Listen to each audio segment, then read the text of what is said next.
ഏകദേശം 3.5 കൊല്ലം മുന്നേ ഞാൻ യൂട്യൂബിൽ വീഡിയോ ഉണ്ടായി ക്യൂനെറ്റ് എന്ന കമ്പനി സ്കാം ആണോ അല്ലേ എന്ന് പറഞ്ഞിട്ട്. അന്ന് തന്നെ നമ്മളെ വീഡിയോക്ക് താഴെ ഓപ്പൺ ഒരു ചലഞ്ച് വെച്ചിരുന്നു. ഞാൻ പറയുന്ന കണ്ടന്റിൽ ഏതെങ്കിലും ഒരു പോയിന്റ് തെറ്റാണ് എന്ന് അവരെ സപ്പോർട്ട് ചെയ്യുന്ന ഏതെങ്കിലും അഡ്വക്കേറ്റ്സിനോ ബിസിനസ് കൺസൾട്ടൻസിനോ തെളിയിക്കാൻ പറ്റുമോ എന്നുള്ളത്. ഈ 3.5 കൊല്ലത്തിനിടെ ഒരൊറ്റ ആൾ മാത്രമേ റിപ്ലൈ ആയിട്ട് വന്നുള്ളൂ. അയാൾ റെഡിയാണെന്ന് പറഞ്ഞിട്ട്. പക്ഷേ റിയൽ ടൈം ആയിരിക്കും, ലൈവില് നമ്മൾ ടെലികാസ്റ്റ് ചെയ്യും, ഓപ്പൺ ചലഞ്ച് ഡിബേറ്റ് എന്ന് പറഞ്ഞപ്പോൾ അയാൾ അത് നൈസായിട്ട് വരുന്നു. അന്ന് നമ്മൾ ഇതിനെതിരെ ശക്തമായിട്ടൊരു ക്യാമ്പയിൻ തന്നെ നടത്തി. ആ ക്യാമ്പയിന്റെ ഭാഗമായിട്ട് തന്നെ ഒരുപാട് പോലീസ് ഓഫീസേഴ്സ്, അഡ്വക്കേറ്റ്സ്, പ്രവാസികൾ ഒക്കെ നമ്മുടെ കൂടെ നിന്നിട്ട് നമ്മൾ മലബാർ ഏരിയയിലുള്ള ഇവരുടെ ഒരു വിധം സോണൽ ഓഫീസ് ഒക്കെ ക്ലോസ് ചെയ്യിപ്പിച്ചു. ഇവരിപ്പോൾ മലബാർ ഏരിയയിൽ ഒന്നും വർക്ക് ചെയ്യുന്നില്ല എന്നാണ് നമ്മൾ വിശ്വസിച്ചത്. പക്ഷേ ഇവരിപ്പോൾ ഓപ്പറേറ്റ് ചെയ്യുന്നത് സൗത്താണ്, അതായത് കൊല്ലം, ആലപ്പുഴ, തിരുവനന്തപുരം ഈ ഒരു ഭാഗത്താണ് ഇവരിപ്പോൾ മെയിൻലി ഈ ഒരു ഏരിയയിലുള്ള ആൾക്കാരാണ് ഇവർ ഫോക്കസ് ചെയ്യുന്നത്. പക്ഷേ കേരളത്തിലായിട്ടല്ല ഇവർ വർക്ക് ചെയ്യുന്നത്. ഇവർ മോഡ് ഓഫ് ഓപ്പറേഷൻസ് എങ്ങനെയാണെന്ന് വെച്ചാൽ, ഇപ്പോൾ നമ്മുടെ നാട്ടിൽ +2 അതുപോലെ ഡിഗ്രി കഴിഞ്ഞ സ്റ്റുഡൻസ് ഉണ്ടാവും. ഇവർ ഇനി എന്ത് ചെയ്യണം എന്നറിയാതെ നിൽക്കുന്ന സ്റ്റുഡൻസ് ഉണ്ടാവും. ഈ സ്റ്റുഡൻസിനെ ഇവർ എന്തെങ്കിലും ക്യാൻവാസ് ചെയ്യും. നിങ്ങൾക്ക് അവിടെ പോയി കഴിഞ്ഞാൽ ബിസിനസ് അനലിസ്റ്റ് എന്ന് പറഞ്ഞിട്ട് നിങ്ങൾക്ക് അവിടെ വർക്ക് ചെയ്യാൻ പറ്റും. വീക്ക്ലി 30,000-40,000 നിങ്ങൾക്ക് ഇൻകം ഏൺ ചെയ്യാൻ പറ്റും എന്നൊക്കെ പറയും. അപ്പോൾ അവർ വിചാരിക്കുന്നത് വെച്ചാൽ ഓട്ടോമാറ്റിക്കലി ഇവിടെ നിന്നിട്ട് കാര്യമില്ലല്ലോ, അവിടെ പോയിട്ട് ഓക്കെ പഞ്ചാബിലാണ് പഞ്ചാബ്, ജാർഖണ്ഡ്, ഇവിടെ പോയിട്ട് ഇവർക്ക് എന്താ രാജസ്ഥാനിലും ജയ്പൂരിലൊക്കെ ഉണ്ട്. ഇവർ ഓരോ യൂണിറ്റ് വൈസ് ആയിട്ടും പല ഫ്ലാറ്റൊക്കെ ആയിട്ട് ഇവർ അവിടെ സ്റ്റേ ചെയ്യിപ്പിക്കുന്നുണ്ട്.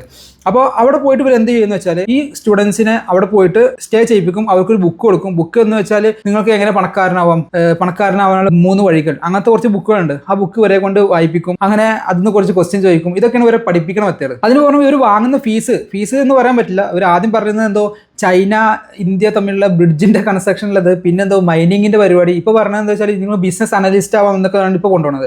അപ്പോൾ 1 ലക്ഷം മുതൽ 4 ലക്ഷം രൂപ വരെയൊക്കെ ഇവർ വാങ്ങും. എന്നിട്ട് എന്ത് ചെയ്യും, ഒരു സ്റ്റാമ്പ് പേപ്പറിൽ എക്സിക്യൂട്ട് ചെയ്യും. ഒരു ഡൽഹി ബേസ്ഡ് ആയിട്ടുള്ള ഒരു 10 രൂപയുടെ 100 രൂപയുടെ സ്റ്റാമ്പ് പേപ്പറിൽ എന്ത് ചെയ്യും, ഇവർ ഈ ഡീഡ് എക്സിക്യൂട്ട് ചെയ്തിട്ട് രണ്ടുപേരും സൈൻ ചെയ്യിപ്പിക്കും. അതിൽ എഴുതിയിട്ടുണ്ടാവും നമ്മൾ ഇത്രയും ഡീറ്റെയിൽഡ് ആയിട്ടുള്ള കാര്യങ്ങളാണ്, അതായത് നിങ്ങൾ കാര്യങ്ങളൊക്കെ അറിയാം, എല്ലാം അറിഞ്ഞിട്ടാണ് നിങ്ങൾ ഇത് ജോയിൻ ചെയ്യുന്നത്. വിഹാൻ ഡയറക്ട് സെല്ലിംഗ് എന്ന് പറഞ്ഞിട്ടുള്ള കമ്പനിയിലാണ് നിങ്ങൾ ഈ IR രജിസ്ട്രേഷൻ എടുക്കുന്നത്. അത് based on QNet, Hong Kong based കമ്പനിയാണ് എന്നൊക്കെ പറഞ്ഞിട്ട്. ആക്ച്വലി വിഹാൻ ഡയറക്ട് സെല്ലിംഗ് കഴിഞ്ഞിട്ട് സ്കാം ആണോ അല്ലേ എന്നുള്ളത് ഞാൻ first part of the video detailed ആയിട്ട് പറഞ്ഞിട്ടുണ്ട്. നിങ്ങൾ നിർബന്ധമായിട്ടും ആ ഒരു വീഡിയോ കാണാം, അപ്പോൾ മനസ്സിലാവും. അപ്പോൾ അവർ ഈ സ്റ്റുഡൻസ് അവിടെ എത്തിയതിനു ശേഷം ഏകദേശം 1 മാസത്തോളം ഇവർ ഇരുന്നിട്ട് ഈ ബുക്കൊക്കെ ഇരുന്ന് വായിച്ചു കൊടുത്തിട്ട് അങ്ങനെ കുറേ ഡിലേ ആക്കും. 1 മാസം കഴിഞ്ഞ ശേഷം എന്താണ് വർക്ക് എന്ന് അവർക്ക് ഇപ്പോൾ മനസ്സിലായിട്ടില്ല. 1 മാസം ഒരു സ്ഥലത്ത് ഫ്ലാറ്റിൽ പോയി നിന്നിട്ട് എന്താണ് ഇവർ ചെയ്യേണ്ട വർക്ക് എന്ന് മനസ്സിലാവണില്ല. 1 മാസം കഴിഞ്ഞ ശേഷം അവർ പറയും നിങ്ങളുടെ ഫ്രണ്ട്സിനോട് എന്ത് ചെയ്യണം, ഈ ഇങ്ങനെ ബിസിനസ് ഉണ്ട് എന്ന് പറഞ്ഞിട്ട് ഇതേപോലെ ഇൻവെസ്റ്റ് ചെയ്യിപ്പിക്കുക. അങ്ങനെ ഇൻവെസ്റ്റ് ചെയ്യിപ്പിച്ചാൽ എന്ത് ചെയ്യും, ഇവർക്ക് അതിൻ്റെ ഒരു പോർഷൻ ആയിട്ടുള്ള ഒരു എമൗണ്ട് കിട്ടും. അപ്പോൾ ഒരു 4 ലക്ഷം രൂപ വീണ്ടും ഒരു കുട്ടിനെ പെടുത്തി കഴിഞ്ഞാൽ ഈ കൊണ്ടുവരുന്ന ഈ പയ്യൻ എത്ര കിട്ടും, ഏകദേശം 50,000-60,000 കിട്ടും. അതാണ് ഇവരുടെ ബിസിനസ്. അത് മാത്രമുള്ള ഇവരുടെ ബിസിനസ്. ഈ കൊല്ലം ബേസിലായിട്ട് കുറച്ച് ആളുകളാണ്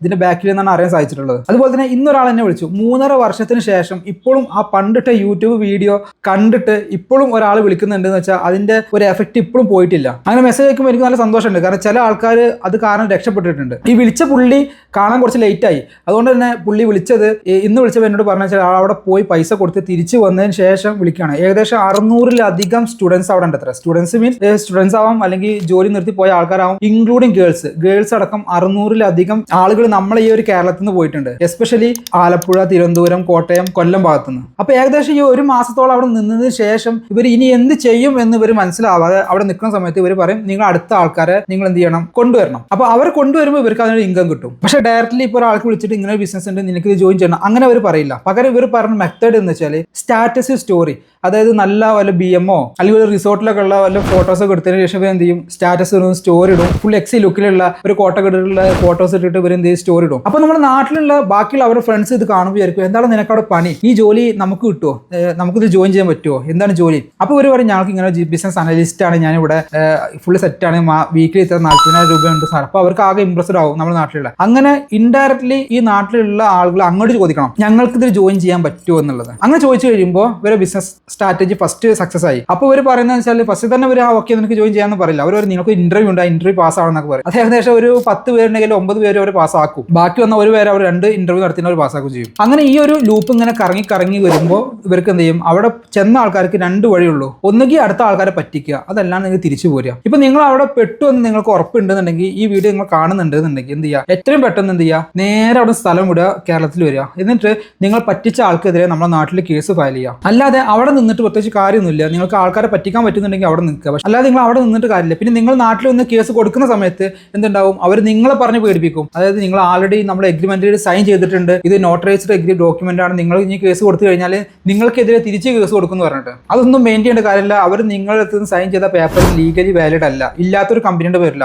കാരണം ക്യൂനെറ്റ് എന്ന് പറഞ്ഞൊരു കമ്പനി ഇന്ത്യയിൽ ഇല്ല. അങ്ങനെ ഇല്ലാത്തൊരു കമ്പനിയുടെ പേരിൽ അവർക്ക് എങ്ങനെ ഒരു എഗ്രിമെന്റ് ഉണ്ടാക്കാൻ പറ്റും? അവരാരാണ്? ഇപ്പൊ ഞാൻ എൻ്റെ എക്സാമ്പിൾ പറയാം. ഇപ്പൊ ഞാനൊരു റിലയൻസ് കമ്പനിയുടെ ഷെയർ ഞാൻ നിങ്ങൾക്ക് വിൽക്കാന്ന് പറഞ്ഞിട്ട് ഞാൻ പറയാണ് 5 ലക്ഷം രൂപ എനിക്ക് തരൂ, ഞാൻ നിങ്ങൾക്ക് റിലയൻസ് ഷെയർ കമ്പനിയുടെ ഒരു ഭാഗമാക്കി മാറ്റാം, ഷെയർ തരാന്ന് പറഞ്ഞാൽ നിങ്ങൾ എനിക്ക് 5 ലക്ഷം തരാണ്. ഞാനും റിലയൻസ് കമ്പനി നമ്മൾ എന്ത് ബന്ധമുള്ളത്? ഒരു ബന്ധമില്ല. ആ ഒരു ലോജിക്ക് മാത്രമേ ഇവിടെ ഉള്ളൂ. ഇനി നിങ്ങൾ ചെയ്യേണ്ടതെന്ന് വെച്ചാൽ നിങ്ങൾ ഫാമിലി ഗ്രൂപ്പിലോ ഫ്രണ്ട്സിന്റെ ഗ്രൂപ്പിലൊക്കെ ഈ ഒരു വീഡിയോ നിർബന്ധമായിട്ട് ഷെയർ തീർക്കാം. കാരണം ഈ ഒരു +2 ഡിഗ്രി കഴിഞ്ഞ സ്റ്റുഡൻസിനാണ് ഇവർ മെയിൻലി ഫോക്കസ് ചെയ്യുന്നത്. Thank for watching my video. It's me Faiz Muhammad.